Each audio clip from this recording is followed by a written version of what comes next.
কচুর পাতা নিয়েছি, সিদ্ধ করে জল ঝরিয়ে নিয়েছি। এখানে চিংড়ি মাছের হলুদ নুন মাখিয়ে নিয়েছি।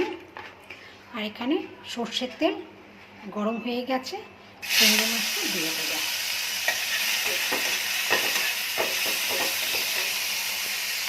চিংড়ি মাছটা ভেজে তুলে নেব। শুকনো লঙ্কা ফোড়ন দিয়ে দিয়েছি। এবার একটু 5 ফোড়ন দিয়ে দেব।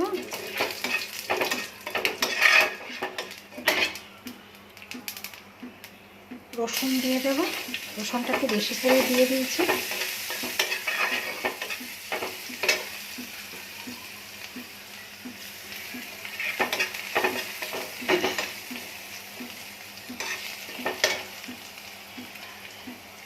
এখানে হচ্ছে হলুদ আছে, নুন আছে আর লঙ্কা আছে, দিয়ে দিচ্ছি।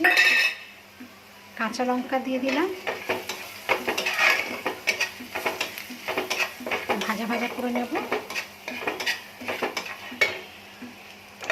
এবার আমি কচু শাকটা দিয়ে দিচ্ছি।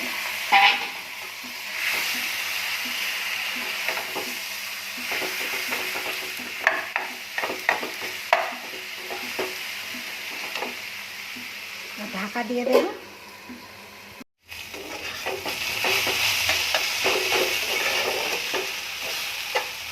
কচু শাকের জল মরে গেছে। এবারে চিংড়িটা দিয়ে দেব। সামান্য একটু চিনি দিয়ে দেব।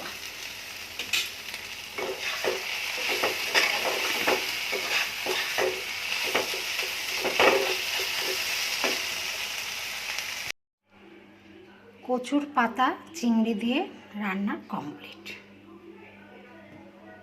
খেতে খুব ভালো লাগে।